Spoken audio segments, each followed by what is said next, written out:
I didn't see it as a stepping stone towards politics.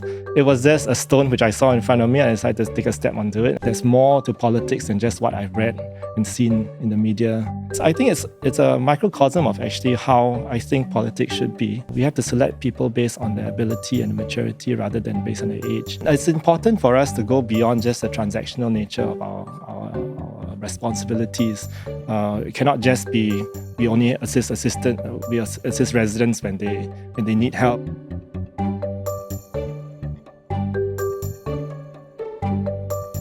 Mr. Gerald Giam has been an opposition politician with the Workers' Party for almost 17 years now.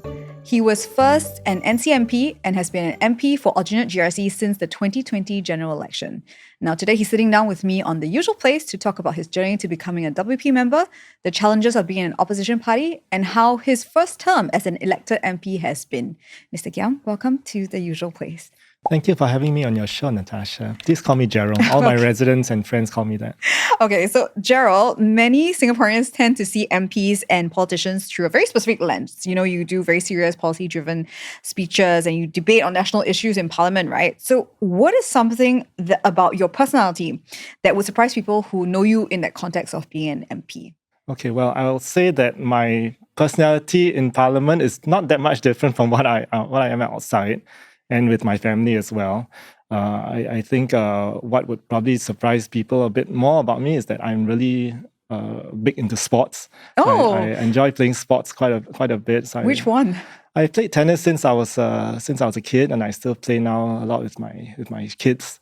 And recently, I took up pickleball with my wife. You hopped on the trend. I was actually introduced to it by my residents. So I went by doing house visits, and I saw my residents playing. So I joined them for a game. And they invited me for subsequent. They invited me for subsequent games as well. Yeah. So I enjoy playing sports quite a bit. I mean, I think sports is very much like politics in many ways, or at least it's the way I want to see politics. You compete according to the rules. You get onto the court, you do your best and try and do what you can to make the audience happy. And in the case of politics, is to try your best to serve your residents and hope that they'll be satisfied with your performance. And at the end, there's a winner and there's a loser. And you just shake hands, and each side should be gracious. You know, the loser would just pick up the pieces and try and do better the next time. And the winner, well, should make sure that they don't shift the goalposts to ensure that they win better the next time. So I think that's how politics should be, and I think it's a good reflection. So is there any other sport that you're interested in besides pickleball? Well, I like cycling as well, and I hope to do more of that in the future. I cycle with my son quite regularly, but I have an open invitation from one of my residents to cycle with them on a cycling trip. So I am looking forward to that, actually, and I hope that I have more opportunities to interact with residents, even through sports. That's quite cool that you're kind of like friends, you know, like hanging out with them beyond just being your residents. Yeah, I mean, it's important for us to go beyond just the transactional nature of our responsibilities.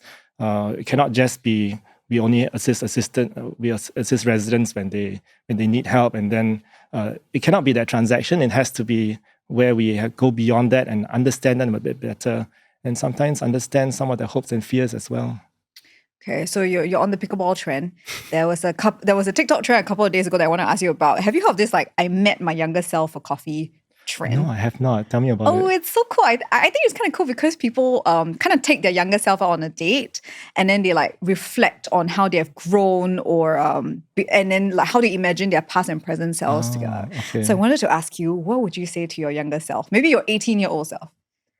What would I say to my younger self? Because now you're 47. I'm 47. Okay. I'm 48 this year, Okay. and I mean, I wouldn't think that I would advise my younger self to do very much different. I think sometimes when you plan too much ahead and you like plan everything up front, it might be a bit difficult to execute everything. So it's sometimes important to be able to be flexible and adapt to the situation that you're in. Did your 18-year-old self always know at that time that you were going to be in politics or involved in some way? Well, you were kind of involved in some way because you were deputy editor, right, of TOC, right? Oh, that was sometime after I was 18. Yeah. When I was 18, I was still I think I was in university around that time. I went to university a bit earlier. And I think that was actually a time where I got interested in political issues, not necessarily politics. I didn't see myself in politics until quite a bit later. But it was during that time when I was in university overseas in the US, that's when I realized that there's more to politics than just what I've read and seen in the media growing up for the previous 18 years. So it's something that it prompted me to explore a lot more into that. Okay, so let's talk about your move actually into politics and joining the WP, right? So you were previously a non-constituency MP. I think it was from, 2011, 2015, I get it right? Correct, yes. Okay, and this is your first term as an elected MP for Aljunied GRC. Yes. How different is that experience? It's very different, actually. When I was a non-constituency MP, I didn't have direct constituents that I was responsible for. So even though I will be doing house visits and outreach in East Coast GRC and then Fengshan SMC, the volume and intensity of feedback that I got from residents was not the same as what I'm experiencing now. And so because of the increased volume of feedback I get, it helps me to have a lot more insights into the daily lives of residents, as well as the concerns and the issues that are impacting them. So that translates a lot into the issues that I raise in Parliament. You would probably notice that I raise a lot more grassroots and bread and butter issues, even things that residents may have raised to me, which may seem at first not so impactful. But on deeper investigation, we find out actually there's a systemic policy issue that might need some looking into. So those are the kind of things that we try and raise up. Is there an example that you have of that? Recently, not recently, but the last few years, there have been quite a number of residents who have come to us and said that they experienced scams. They got scammed, and the stories that they tell us are really heartbreaking. And that prompted me to really research more into that issue. And I spoke twice in Parliament. I gave 2 speeches regarding scams, most recently I think in January, about the Protection from Scams Bill. And it made me realize that, it's government policy is important, but the big businesses, banks, social media companies also have a big role to play in preventing scams from happening in the first place. Because a lot of these scams happen as a result of something that these residents saw on social media or through WhatsApp or other channels. I believe one of the biggest issues that you had to contend with as an MP was the repealing of the 377A law, which you voted against the scrapping of the law. But when you made that speech, you actually said it was one of the most difficult speeches you had to make. So tell me about the process of looking at how to balance the secularity of the MP role versus your faith and conscience.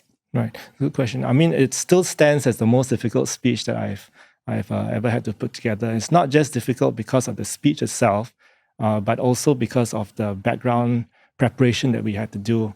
We had to have discussions within our party, among the MP caucus, with our party members, with our volunteers, with our constituents, with other groups, to understand what their concerns are, because we are not just speaking from our own thoughts and feelings, but it has to be based on what we have gathered from our constituents especially. So that process was quite laborious and quite involved. And I think in the end, what we did in the end, we decided that, or at least our party whip, who was also party leader, Mr. Pritam Singh, he decided that he was going to lift the whip and allow each of the MPs to not just vote according to their conscience, but also speak according to their conscience. And I think that was quite significant, because I think it helped us to be able to reflect the diversity of views that Singaporeans had on that issue. It wasn't deliberate that all of us had different views, but it did happen to be the case that our MPs, I believe, had reflected the diversity of views in society on this issue. And I think it's a microcosm of actually how I think politics should be. There should be negotiation, sometimes behind closed doors, but at the end of the day, we all have to come together and come up with a unified position. Now, this unified position doesn't mean that we all think the same way or vote the same way, but the position is that we agree that we will reflect the different views of Singaporeans and vote accordingly.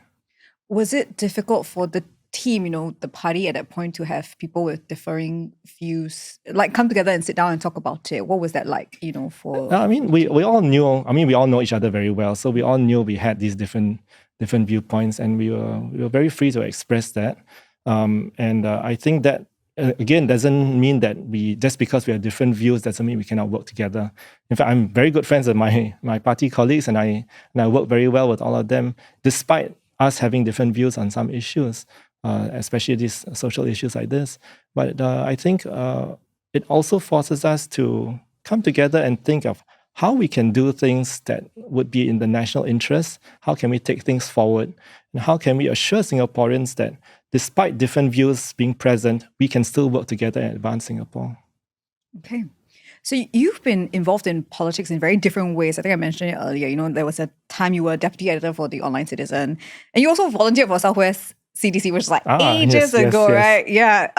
What made you decide to take the plunge into joining a political party versus like saying just continue to write about it for the website or volunteering on the ground? Well, I mean, I think all those, I would say that every step that I took earlier on it wasn't a I didn't see it as a stepping stone towards politics. It was just a stone which I saw in front of me, and I decided to take a step onto it, and just to explore what I can contribute in those areas. So from volunteering in the CDC to joining the civil service, I was in the Ministry of Foreign Affairs for some time, and then after that I went into I guess called NGO, because it was a online publication which was new at that time. I think all those were stepping stones in terms of discovering what is the area which I feel that I can contribute the best to. And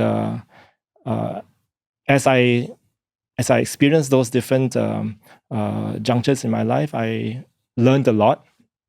And I finally came to a conclusion that if I really want to make an impact in terms of having an impact on policies, being able to change policies for the better, which was always my interest throughout, that I would be able to contribute the best if I were in politics, and in particular opposition politics through the Workers' Party, because I felt that would be the best channel and vehicle in which I can be able to contribute and be able to value add to the whole conversation and take our country forward. How do you come to a decision that Workers' Party represents what you stand for versus, say, like maybe another political party? It was a very deliberate decision and journey. I think the Workers' Party first really caught my attention during the 2006 general election. I wasn't in politics then. I was still, I think, in the civil service at that time. But I read their manifesto from cover to cover, and I realized then that this is a party that's got has values and policies which I agree with, and it's a credible party, and that's why I wanted to be able to. I was still a very small party at that time. We still are a very small party now.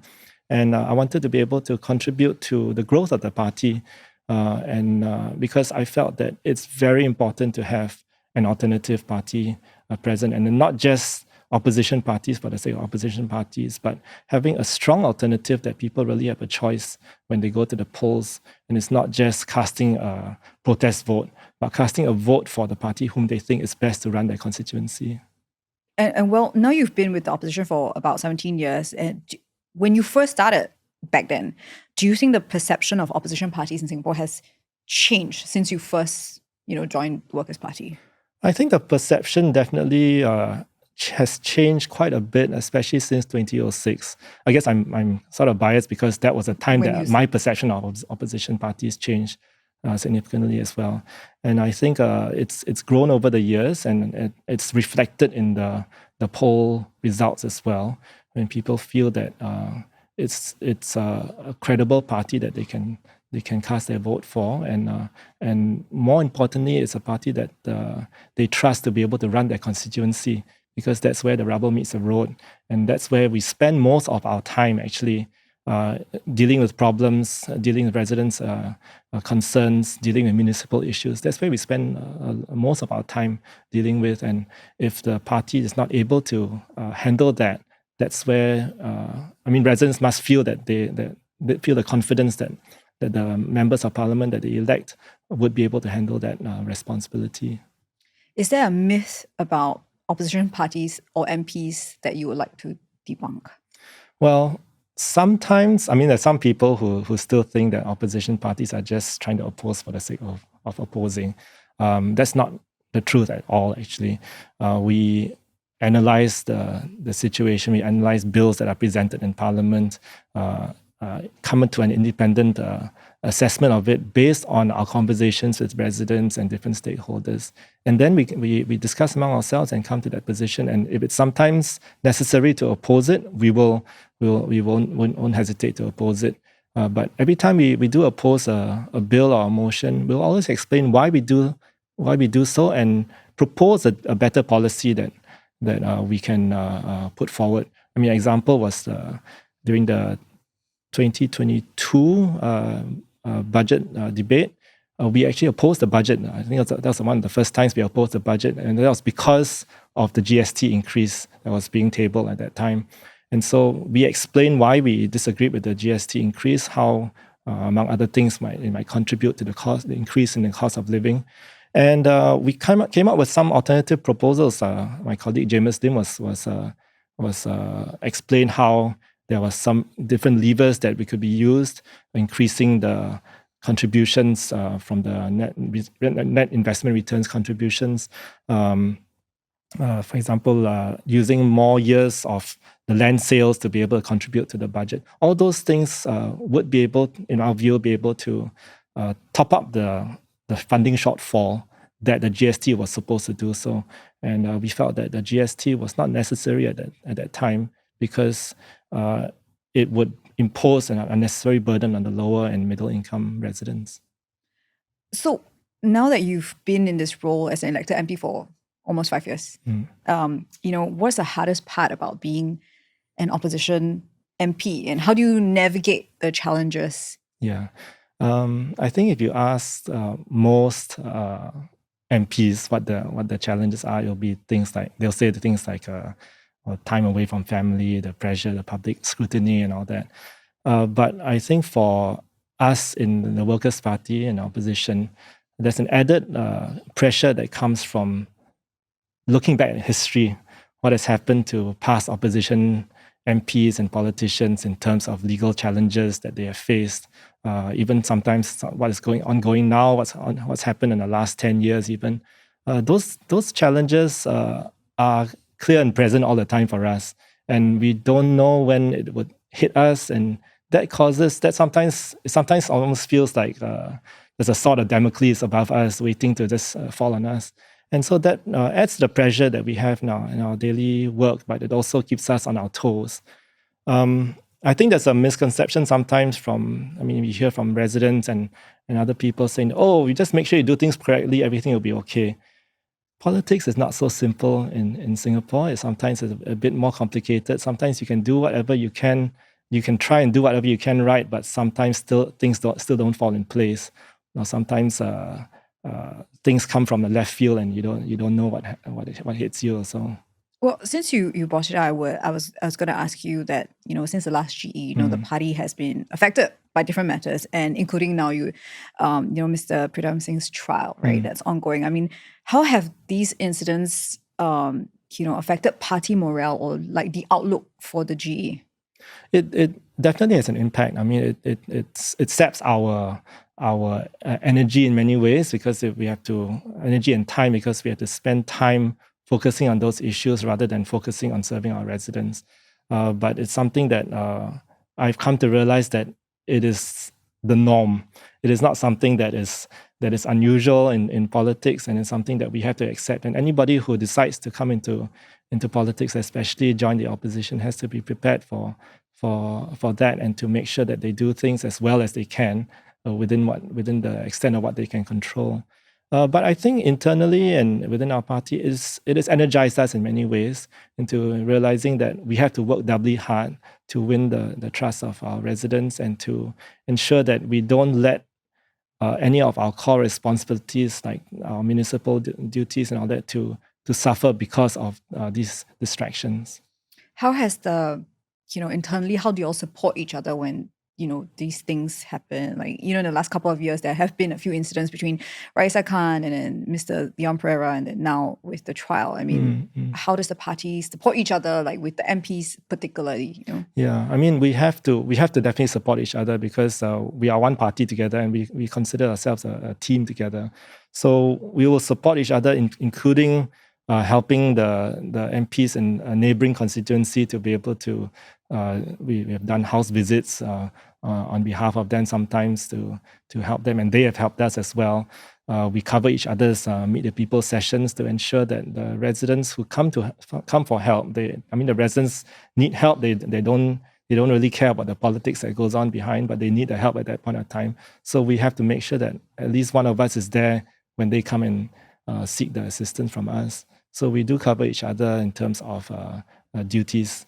Has it affected you personally? Because as you mentioned earlier, all of your friends in some way, and then people have to leave the party over the last couple of years. What's your take on it personally? It's painful. It's really painful because these are friends that we have built up friendships with over the years, and we've worked so closely. We've gone through battle together, and to have to part ways in such a fashion is definitely not pleasant at all.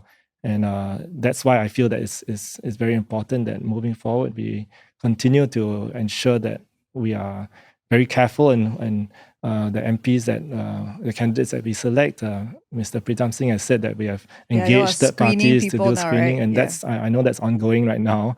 And so I think that's part of the efforts that we're taking to reduce the likelihood of such events happening. I cannot say that it will never happen again, and it's happened to all different parties in Singapore. But I think it's important that we avoid the risk of such distractions from happening. And I mean, it's interesting about the screening process. I think on one level, I wanted to ask, do you think it deters people from stepping forward? Because if I know that I'm going to have all my skeletons in my closet looked at, then maybe we just keep the...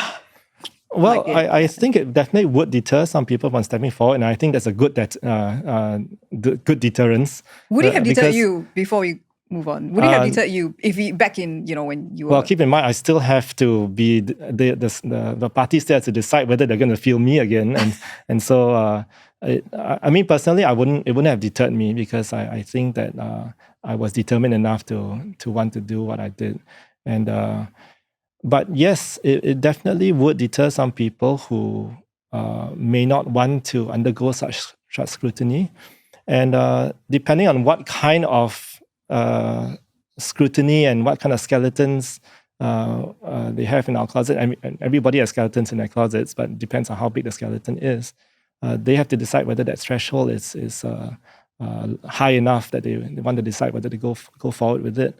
And I think it's a good thing if they self-select themselves out, because it means that we don't have to deal with a big scandal in the future. But I think what I would hope that good candidates who may not be perfect people, and no one is, would be still willing to step forward and take that risk. And sometimes there might be things that we have all done in our past which we are not proud of. But it's something that we hope that residents also would accept, that we've changed our ways, and it's not the case that what we did when we were 18 years old is not necessarily what we are now. And I think I hope that good candidates from every party actually would step forward so that the Singaporeans have a good choice of candidates to choose from during the elections. What is the party screening for actually? Like social media presence, or like do they go through an interview, or what's the criteria for this screening? I haven't been through that screening myself yet, so I wouldn't know what they're doing, and I'm not involved in that process of the elections. So everybody will have to go through it, even like existing MPs? I believe I'm not sure. It might come to me as well. So. Okay. Yeah. When you were in your 30s, when you first stood as a candidate in the 2011 G, right? I was 34, I believe, when I first contested. 32 when I first joined the party. And that was with East Coast GRC, East Coast right? GRC. Do you think being young works for or against a person? when they are chosen to stand in a Singapore general election?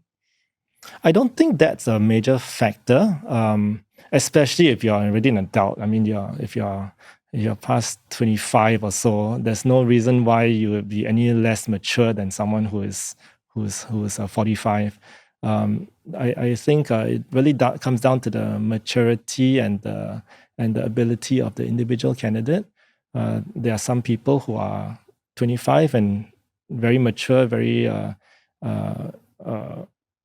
knowledgeable about the world, and there are some people who are 45 and are not very mature. So we have to select people based on their ability and maturity rather than based on their age. Similarly, I mean, for older candidates, I mean, we could conceivably have some older candidates, and just because they may not have the same levels of physical levels of energy that a younger person might have, it doesn't mean that they cannot bring in their wealth of experience and networks to be able to serve their constituents better. So what advice would you give to some of the younger candidates we might see during the GE season, right? And from your own experience on the ground, starting at 34? Yeah. Well, they should definitely study the history, study Singapore's history, study the political history, and study the Workers' Party's history, what struggles we went through in the past. Understand what we have gone through, understand our policy positions as well, so that when they come and speak to residents, they're not just a young upstart, but someone who has knowledge of what the party, what the residents have gone through, and using that knowledge, they'll be able to better serve the residents. Okay. Well, actually, WP has seen a few departures from relatively younger. Okay, I don't want to put an age limit to it, like Mr. Chen Shomao, Daniel Goh, Mr. Leon Pereira, and then Raisa Khan, right? So obviously due to different circumstances, but how has the party regrouped following the departures of younger members, and what kind of like changed internally to continue to attract younger people to join? Well, I mean, I think people come and go for, like what you pointed out, for different reasons. And sometimes it may not even be a negative reason. It could just be that, I've served my time and I've done what I can to serve residents, and I feel that I move on to other things. But I think the process of it has to be an evergreen process where we continually look out for new volunteers to make members, new members to be candidates. That process needs to be ongoing, and it cannot be done just during the GE period. It has to be done over the course of the electoral cycle, and we're always on the lookout for new blood, for volunteers who show a deeper passion, a deeper willingness to be able to go the extra mile for their residents. When you meet young people on the ground, do you think they are interested in Singapore politics, or what's your read of younger people who and what they want out of their government? I mean young people, they are a diverse bunch, and I wouldn't want to pigeonhole any of them into any classification of what they want the government to do, or even what policies that they want pushed. I mean, I've heard young people from across the political spectrum, some who are very, very liberal, some who are very conservative. So I don't think that there's any particular classification or categorization I could give to young people. But I'm always encouraged. I could ask you what are their concerns about when you meet them and they meet you as an opposition MP. Right. Yeah, I'm always quite amazed at some of the insights that they provide to us. Some of them are very passionate about things like the environment. Some of them are very passionate about issues that happen beyond our shores, like the war in the Middle East.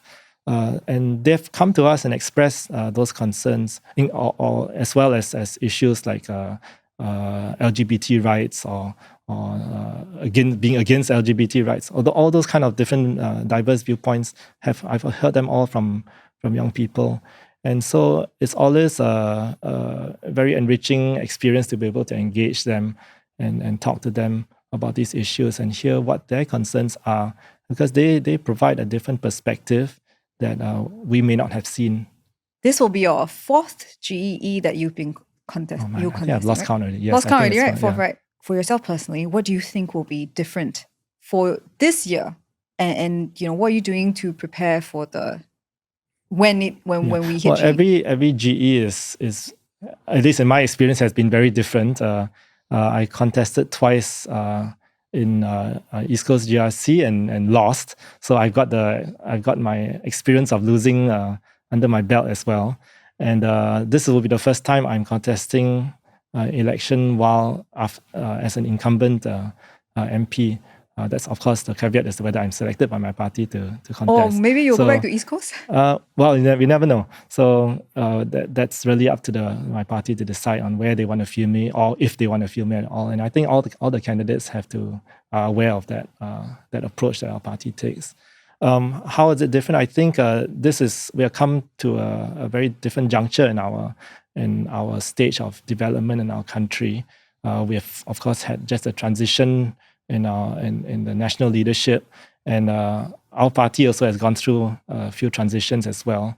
And I think we have to go into this election keeping our ears very wide open to listen to what our residents are concerned about and try and address those concerns head on and not talk. I think it's always a risk sometimes for politicians to if they don't listen carefully to what the residents are concerned about, they will end up talking about things that they are passionate about themselves. And that's not necessarily the best approach all the time, because I could be very passionate about A when my residents are actually concerned about B. But if I spend all my time on issue A without addressing issue B, then the residents will feel that my concerns are not being addressed. So based on the sensing on the ground, is there any particular issue that you think will dominate during the general elections? Well, I mean, everybody says cost of living is an important issue. And yes, I believe that's an important issue. But I think each individual constituent and voter has their individual concerns. And while an issue like cost of living might be high on their concerns, everybody has individual concerns as well. So the challenge for us is actually to be able to talk to a wide diversity of residents to understand the different concerns, because we cannot all be just talking about cost of living. There are other issues that they're concerned about. I mentioned just now about scams. Scams might directly affect only a small proportion of people who are victims, but there are lots of other people who are concerned that they might be victims of scams. And so we have to address those concerns as well. And sometimes we have to address them upstream. What I mean is that we have to foresee what would be a concern to them in the future and try and address it as on a policy level, engage the government on that. So that's the challenge that we have to go through. Was there any last words that you wanted to add based on perhaps your journey as an opposition politician or about the upcoming GE season? Well, I just hope that everybody would it's the GE is a special time every 4 or 5 years. And for the majority of Singaporeans, it's almost like a show that they are watching. But I hope everybody would get involved and realize that they're not just spectators, but they are participants, and they are very important participants in this process. And so this is a time where you can, when everybody is a bit more interested in the issues at hand, engage your politicians, engage your MPs, and just really tap on try and ask them what they are really concerned about and what their policies are on different issues, so that you understand them better as well. Okay, I'm going to be cheeky. If you had to tag a WP colleague to come on the show the next time, who would it be? Tag a WP colleague? Yeah. Well, I think maybe one of the new candidates might be good. But I won't name who the new candidates are yet. But I think you just send them to the usual place. Yeah, that's who I'll push up to go and go onto the show. Okay, we'll chat after this to see who it is. Okay, so stay tuned for this new candidate from the WP. But that's it for today from the usual place. Now, if you're watching this episode on YouTube, subscribe, or hit the notification bell to get fresh content. And you can also catch the usual place on Apple Podcasts, Spotify, or on the ST app. I'll see you next time.